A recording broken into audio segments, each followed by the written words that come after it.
Bismillahirrahmanirrahim.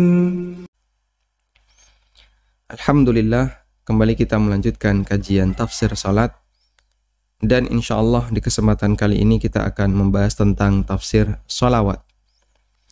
Bagi para jamaah yang memiliki buku, silahkan dibuka di halaman 278. Kita akan membaca tentang tafsir sholawat.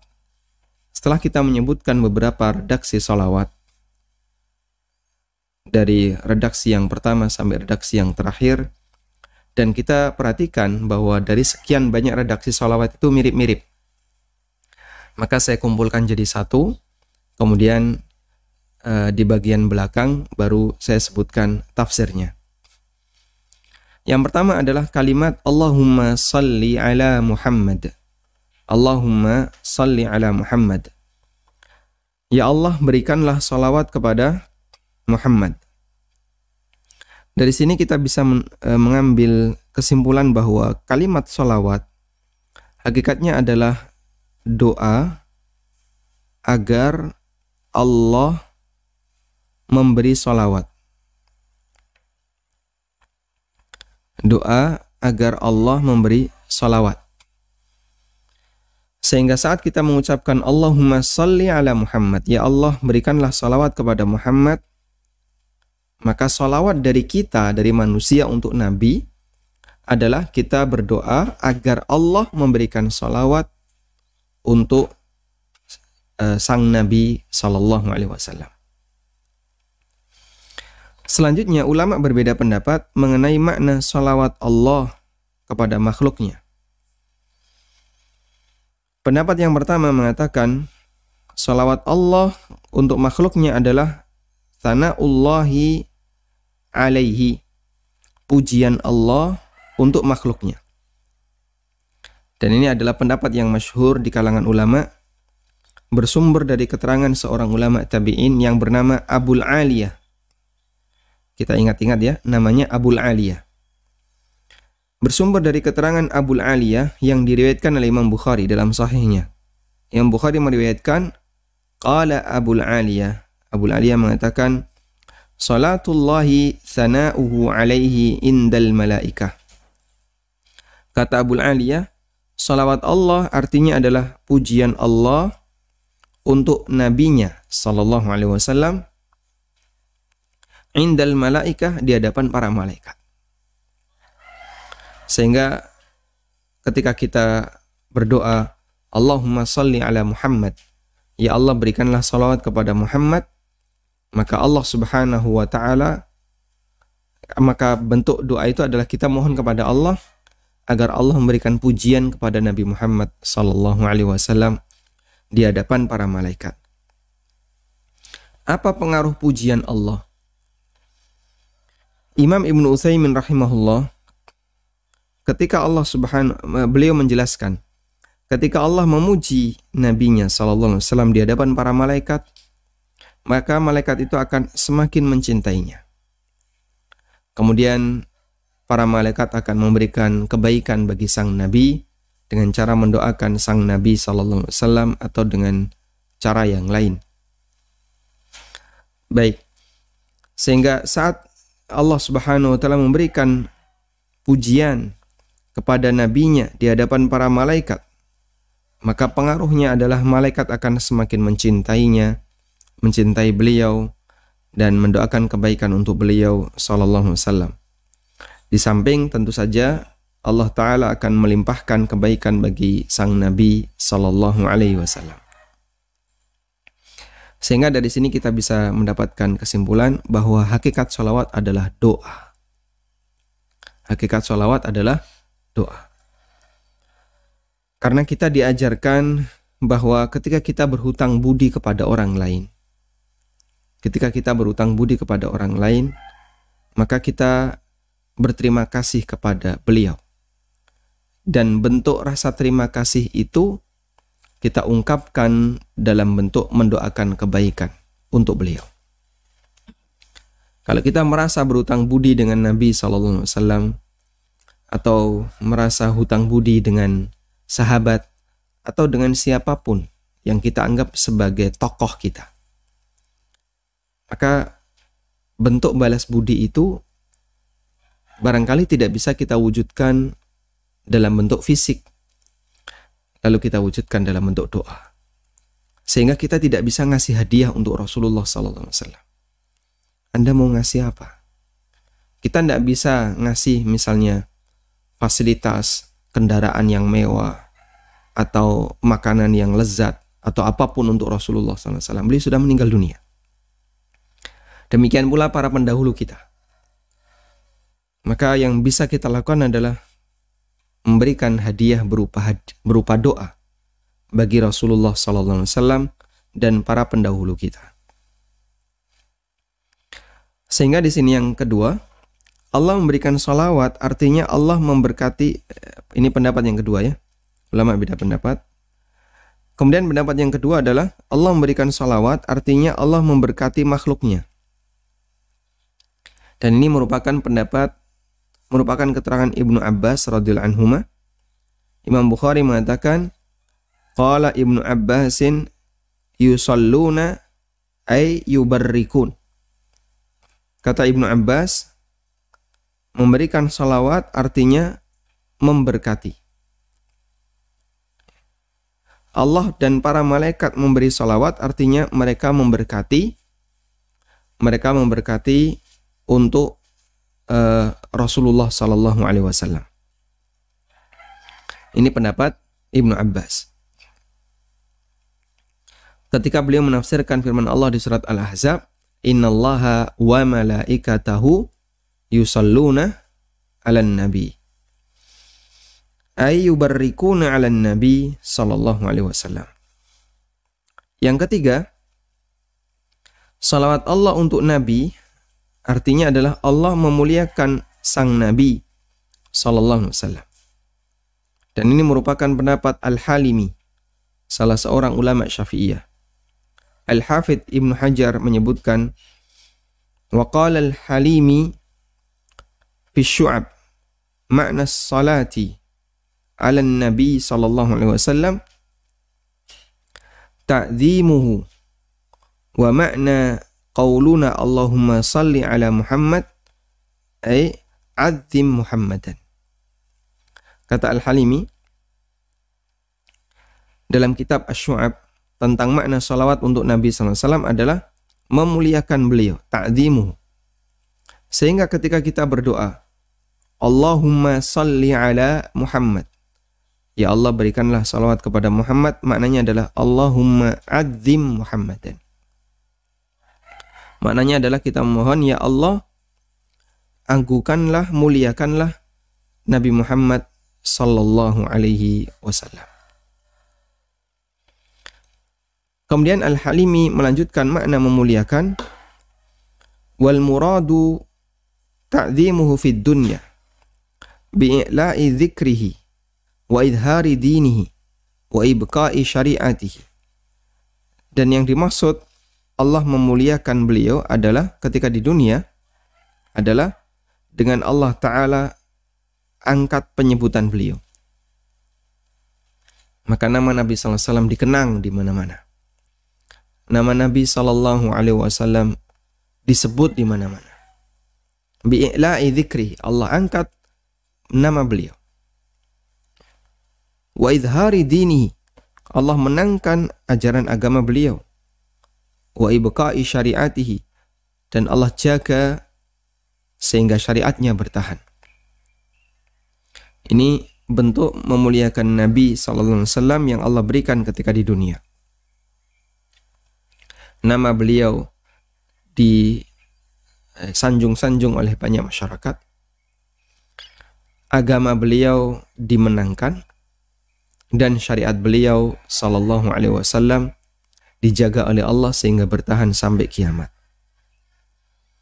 Wa fil akhirah, dan bentuk memuliakan Nabi SAW di akhirat adalah bi'ijzali mathubatihi wa tashfi'ihi fi ummatihi wa ibda'i fadilatihi bil maqamil mahmud. Allah penuhi pahala untuk beliau. Allah berikan kesempatan bagi beliau untuk memberi syafaat bagi umat-umatnya dan Allah Subhanahu wa taala anugerahkan untuk beliau karunia, yaitu berupa al-maqamul mahmud. Sebagaimana yang ini kita baca ketika kita membaca doa seusai adzan, wa ba'athu maqaman mahmudan alladhi wa'adtah. Baik. Sehingga di sini kita bisa melihat ada 3 makna ya dari kata sholawat. Yang pertama adalah pujian Allah, yang kedua keberkahan dari Allah, Allah memberkati, dan yang ketiga pendapat Al-Halimi adalah Allah memuliakan. Jika kita terapkan kaidah bahwa semua istilah yang memiliki banyak makna, maka makna yang tidak saling bertentangan, maka makna yang tepat adalah mencakup semuanya. Ini ada salah satu kaidah yang disampaikan oleh Imam As-Sa'di dalam Qawaidul Hisan, bahwa jika ada sebuah istilah yang memiliki banyak makna yang tidak saling bertentangan,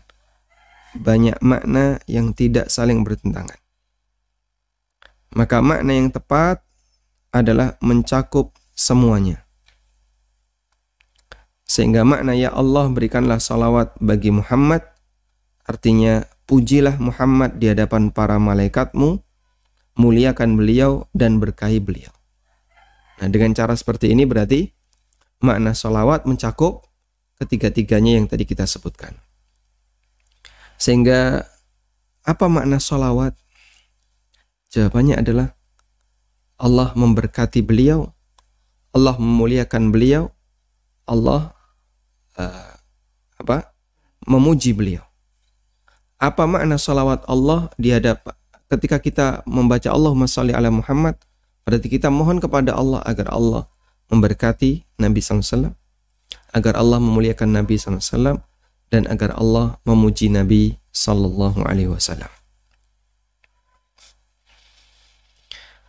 Kemudian kalimat wa ala ali Muhammad, dan berikanlah salawat kepada keluarga Muhammad. Ibnu Qayyim rahimahullah menyebutkan ada 4 pendapat ulama mengenai makna alu Muhammad. Pendapat pertama, yang dimaksud dengan alu Muhammad adalah orang yang haram menerima zakat. Sekelompok orang yang mereka dilarang untuk menerima zakat meskipun miskin. Mereka adalah keturunan Bani Hashim. Dan semua keturunan Bani Hashim dilarang untuk menerima zakat.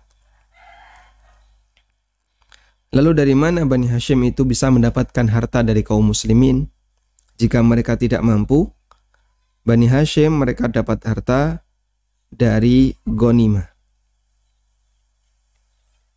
Karena ghanimah sebelum dibagi yang 1/5 ya, adalah untuk Allah dan Rasulnya, dan itu dibagikan kepada salah satunya adalah dzawil qurba, yaitu para kerabat Nabi sallallahu alaihi wasallam.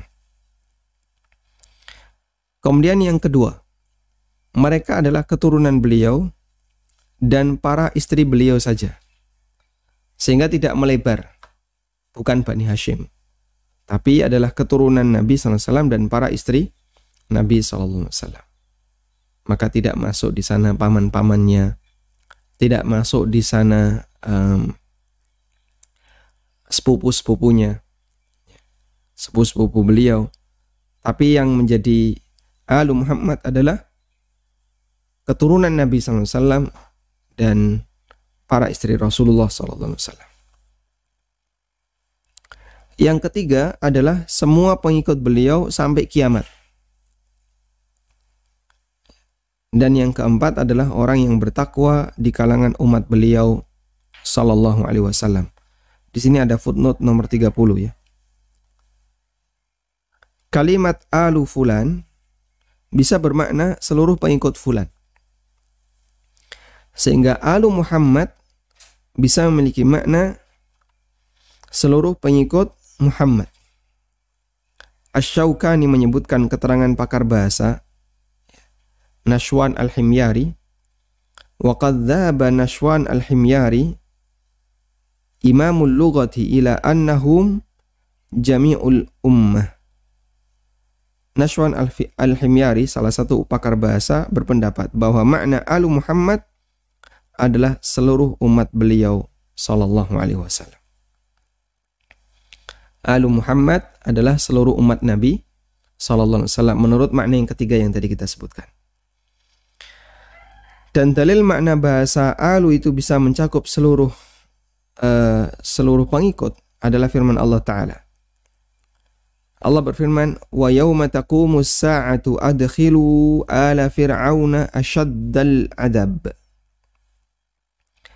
Adkhilu ala fir'auna asyaddal adab.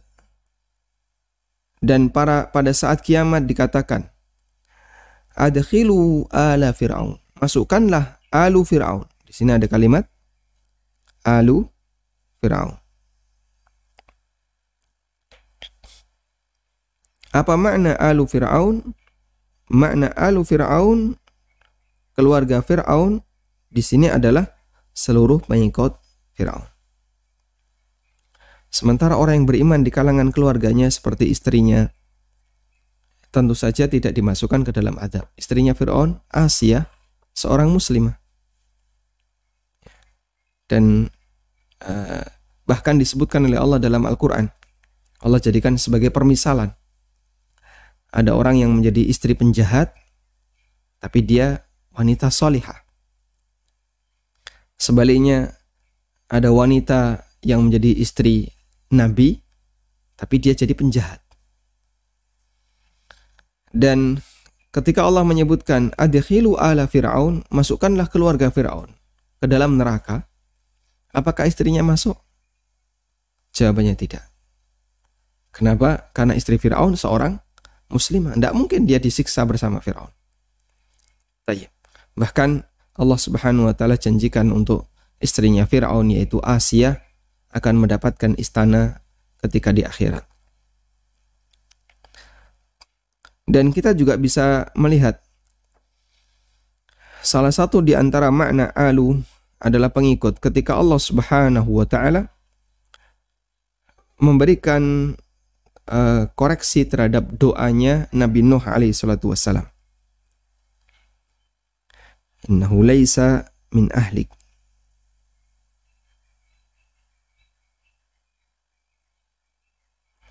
Allah berfirman di surat Hud ayat 46. Coba kita buka surat Hud ayat 46.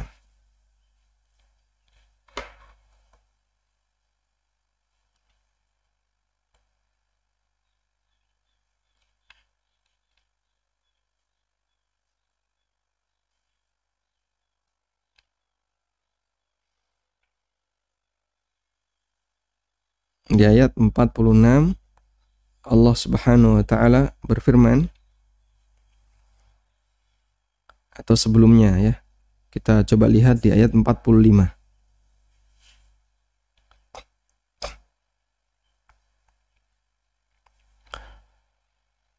Wa nada Nuhur rabbahu faqala rabbi inna ibni min ahli. Nuh berdoa kepada Allah setelah selesai banjir. Ini seusai banjir. Faqala, lalu beliau bersabda, Rabbi inna ibni min ahli. Ya Allah, sesungguhnya anakku itu termasuk keluargaku. Wa inna wa'dakal haqqu. Sesungguhnya janjimu itu benar. Lalu coba kita lihat pengingkaran Allah. Qala ya Nuhu, di ayat berikutnya. Allah berfirman, wahai Nuh, innahu laisa min ahlik. Anakmu itu bukan keluargamu. Masya Allah. Nuh ketika mau memberikan pembelaan kepada anaknya, meminta kepada Allah agar anaknya itu diselamatkan, diampuni oleh Allah. Setelah banjir selesai, Nuh berdoa dengan menunjukkan kedekatan pada anaknya. Rabbi inna ibni min ahli, sesungguhnya anakku termasuk keluargaku. Tapi anaknya karena dia tidak mau ikut bapaknya, mati dalam kondisi kafir. Dan Allah Subhanahu wa ta'ala ketika mengkoreksi doanya Nuh, Allah mengatakan, Qala ya Nuhu innahu laisa min ahlik. Wahai Nuh, sesungguhnya anakmu itu bukan keluargamu. Innahu amalun ghairu saleh, itu adalah amal yang tidak soleh. Karena anakmu mati kafir. Sehingga dari ayat ini kita bisa mendapatkan pelajaran bahwa makna keluarga itu adalah lebih kepada kesamaan agama. Karena ada latar belakang kesamaan agama. Sehingga Alu Muhammad sallallahu alaihi wasallam oleh sebagian ulama dipahami bahwa Alu Muhammad di sini maknanya adalah seluruh pengikut Nabi sallallahu alaihi wasallam.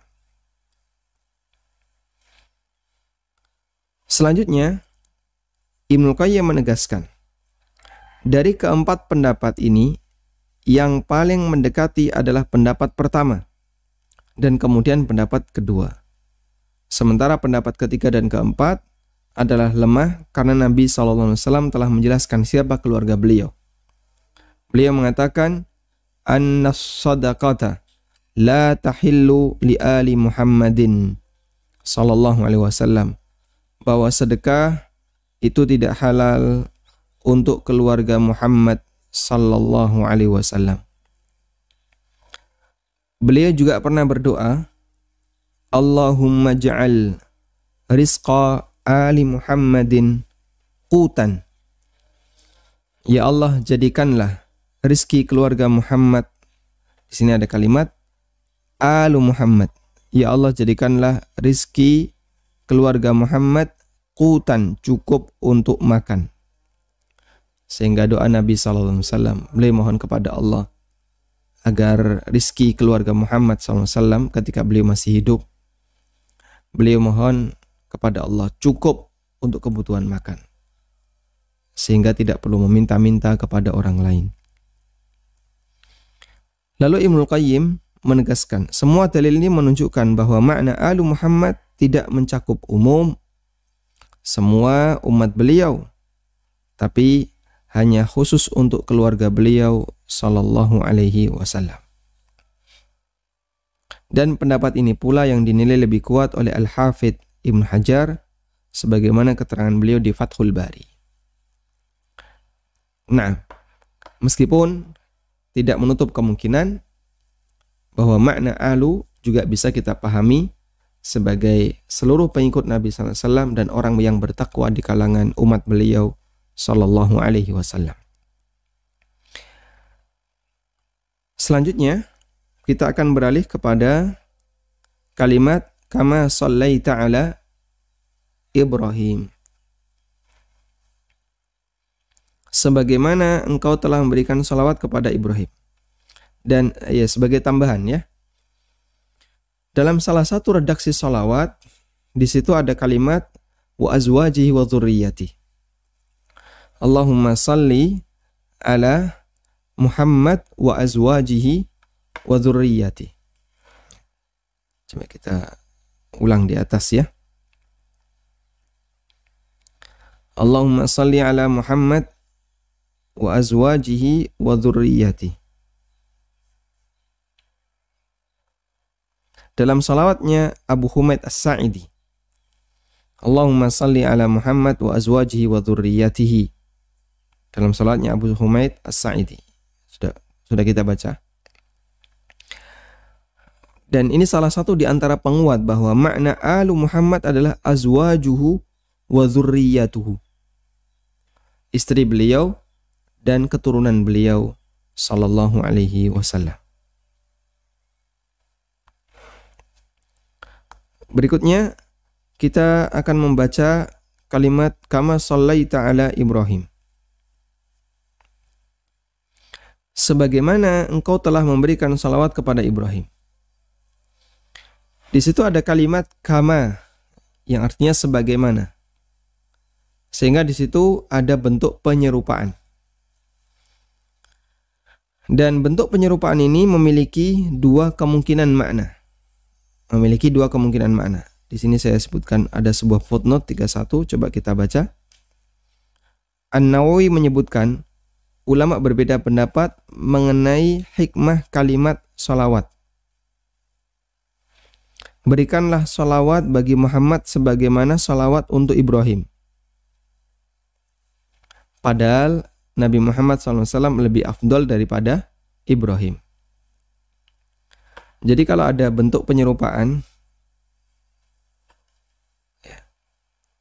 objek satu seperti objek dua, berarti mana yang lebih bagus? Mana yang lebih sempurna? Jawabannya objek 2. Kalau ada kalimat seperti ini, objek 1 seperti objek 2. Berarti secara makna objek 2 dia lebih sempurna daripada objek 1. Contoh ya. Contoh. Dia pinter seperti siapa misalnya? Dia pinter seperti Umar. Dia pemberani seperti Umar. Objek 1 dia. Yang mau diserupakan adalah sifat pemberaninya. Dia pemberani. Kemudian di situ ada kata seperti. Lalu ini objek 2, Umar. Baik. Dia pemberani seperti Umar. Ini objek 1 ya. Kemudian ini sisi yang disamakan, sisi kesamaan sifatnya. Ada kata seperti. Kemudian di sini objek 2. Baik. Pertanyaannya, siapa yang lebih pemberani? Siapa yang lebih pemberani? Jawabannya, jelas Umar lebih pemberani. Sehingga keberanian Umar jauh lebih tinggi dibandingkan keberanian dia. Keberanian orang yang diserupakan. Contoh yang lain.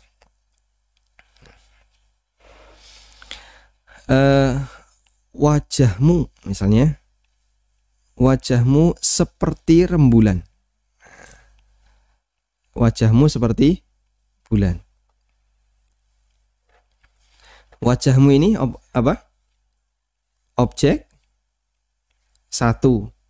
Bulan ini objek 2. Gitu kan? Lalu di sini ada penyerupaan. Adawatut tashbih. Yang jadi pertanyaan, kalau di sini kan tadi ada kata pemberani. Yang disamakan apanya? Al-musyabbah bihinya apa? Yang disamakan apanya?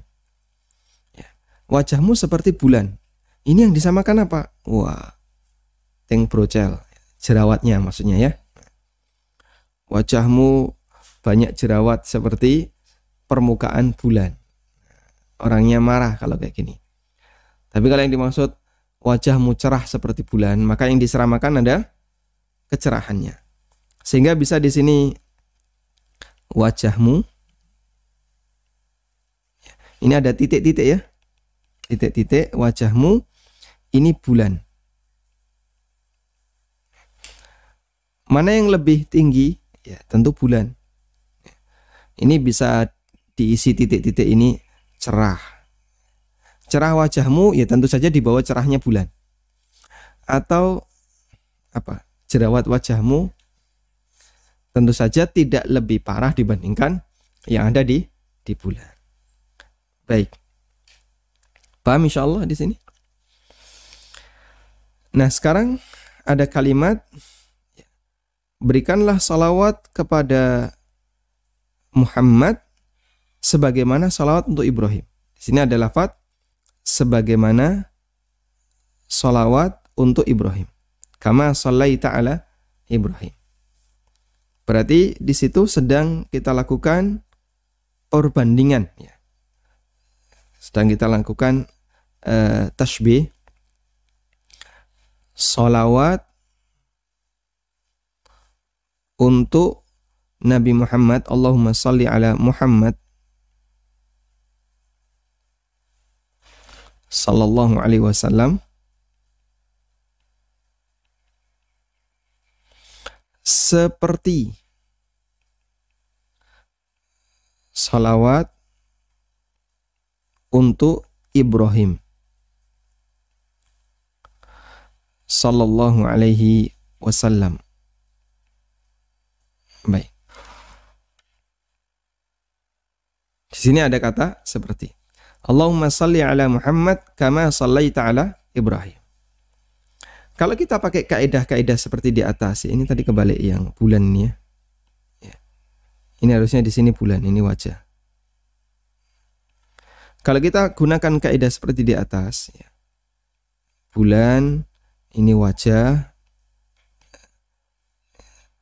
Misalnya wajahmu secerah bulan. Tentu cerahnya bulan lebih cerah dibandingkan wajah orang ini. Salawat kepada Muhammad seperti salat Ibrahim. Berarti kan kalau pakai kaidah di atas, ya, kalau pakai kaidah di atas, berarti salawat untuk Ibrahim lebih sempurna dibandingkan salawat untuk Muhammad. Kan begitu. Sekarang kita akan lihat keterangan An-Nawawi. Beliau menyebutkan qala al-Qadhi Iyad, kata al-Qadhi Iyad. Ya, karena di sini beliau mengatakan padahal salawat Nabi Muhammad SAW, salawat untuk Nabi Muhammad SAW lebih afdol daripada Ibrahim. Lalu kenapa ketika penyerupaan salawat diserupakan dengan Ibrahim? Al-Qadhi Iyad menjelaskan azharul aqwali anna nabiyyana sallallahu alaihi wasallam sa'ala dzalika li nafsihi wa li ahli baitihi liyutimma an-ni'mata alaihim kama atammaha ala Ibrahim wa ala alihi. Kata Al-Qadhi Iyad, pendapat yang paling mendekati, yang paling dhahir, maksudnya paling kuat, bahwasanya Nabi SAW berdoa hal itu untuk dirinya dan keluarga beliau agar Allah menyempurnakan nikmat bagi mereka, beliau dan keluarganya, sebagaimana Allah telah menyempurnakan nikmat untuk Ibrahim dan keluarga Ibrahim. Nah, artinya yang diserupakan itu bukan hasil tapi proses. Yang diserupakan itu bukan hasil tapi proses. Ada hasil, ada perbuatan atau proses ya. Baik. Yang diserupakan yang mana, hasil atau proses? Jawabannya proses. Proses itu perbuatan.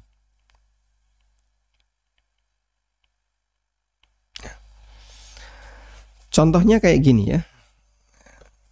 Semoga tidak membingungkan. Contohnya kayak gini. Ada anak yang dia menyampaikan kepada bapaknya, "Pak, saya minta hadiah. Seperti bapak pernah ngasih hadiah ke kakak." Ya. Anak minta kepada bapak, "Saya minta hadiah seperti bapak pernah ngasih hadiah ke kakak." Kalimat itu kan ada dua makna. Pertama, seperti hadiah yang diberikan ke kakak. Berarti yang disamakan apa? Hasil. Anak meminta, sang adik meminta kepada bapak, "Saya minta hadiah seperti hadiah yang pernah bapak berikan ke kakak." Berarti di situ anak minta kesamaan objek hadiah. Paham di sini? Baik. Bisa juga maknanya adalah anak ini meminta, adik ini meminta agar diberi hadiah terserah bapak, sebagaimana bapak pernah memberi hadiah kepada kakaknya. Tapi objeknya tidak sama. Sehingga yang disamakan apa? Perbuatannya. "Pak, saya minta hadiah sebagaimana bapak pernah memberi hadiah kepada kakak." Nah, Yang disamakan adalah perbuatannya. Sehingga sang adik meminta, berikanlah saya hadiah, berikanlah aku hadiah, sebagaimana bapak pernah ngasih hadiah ke kakak, dengan bentuk hadiah apapun terserah. Yang penting pokoknya bapak ngasih hadiah ke saya. Berarti yang disamakan apa? Perbuatannya. Maka dalam kalimat salawat, Allahumma sholli ala Muhammad kama shallaita ala Ibrahim, yang diserupakan itu perbuatannya. Ya Allah, berikanlah salawat kepada Muhammad sebagaimana engkau pernah ngasih salawat kepada Ibrahim. Sehingga yang diserupakan apa? Perbuatan Allah Subhanahu wa ta'ala memberi salawat. Bukan bentuk salawatnya. Karena bentuk salawat untuk Nabi Muhammad SAW jelas lebih tinggi tingkatannya. Karena beliau lebih afdal, lebih mulia dibandingkan bentuk salawat untuk Ibrahim alaihi salatu wassalam. Mafhum insyaallah ya. Walhamdulillah. Baik.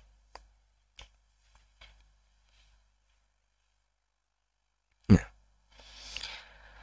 saya sebutkan di sini ya. Mana at-tashbih, penyerupaan, sehingga kata sebagaimana diartikan seperti. Kata sebagaimana diartikan seperti. Jika kita terjemahkan lengkap menjadi berikanlah salawat kepada Muhammad seperti salawat yang kau berikan kepada Ibrahim. Namun ini kemungkinan makna yang lemah, karena dalam penyerupaan yang diserupakan lebih rendah daripada yang jadi standarnya. Misalnya wajah Adi cerah seperti rembulan. Mana yang lebih cerah? Wajah Adi atau rembulan? Tentu saja jawabannya rembulan. Dia cakep kayak Nabi Yusuf. Kamu sama Nabi Yusuf kalau dijejer no, kan gitu. Jauh sekali nanti selisihnya. Nah, cuman kenapa kok orang nyebut memuji orang ini? Dia cakep seperti Nabi Yusuf. Ya.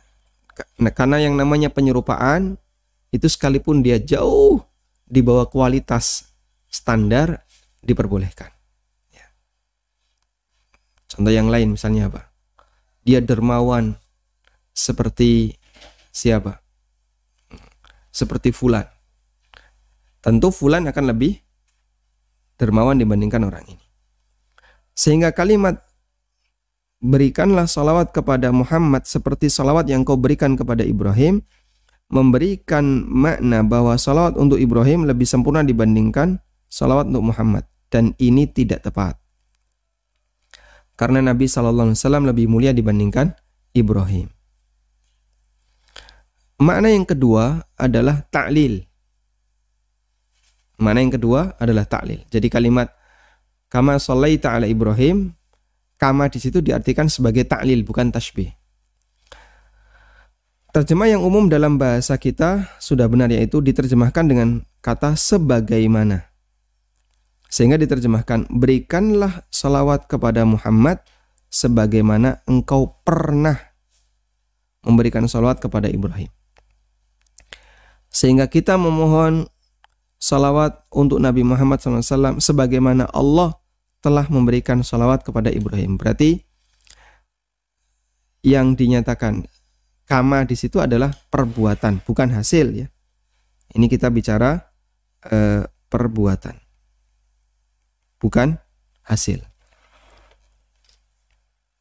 Berdasarkan makna ini maka kita bertawasul dengan perbuatan Allah Ta'ala sebelumnya. Sama kayak tadi ya. Adik minta kepada bapak, Pak saya minta hadiah sebagaimana bapak pernah ngasih hadiah ke kakak. Nah yang diminta oleh adik bukan bentuk hadiahnya yang sama, tapi bentuk perbuatan bapak yang sama. Bapak pernah ngasih hadiah ke kakak, tolong bapak juga harus ngasih hadiah ke saya. Dan itu yang disebut dengan at-tawassul bil fi'li, menggunakan pendekatan dengan perbuatan. Dan inilah kemungkinan makna yang lebih tepat. Masya Allah ya. Jadi ulama membahas seperti ini sampai dari ini kan kajian dari sisi bahasa ya. Ketika memberikan syarah dan tafsir untuk makna sholawat, sampai kejelian mereka itu melihat kok di situ ada tashbih, apakah bisa dimaknai sebagai tasbih ataukah bisa dimaknai sebagai ta'lil. Ya.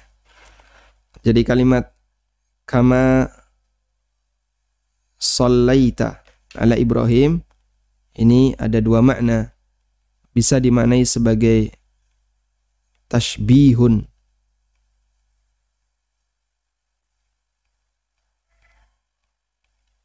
bisa dimaknai sebagai ta'lil.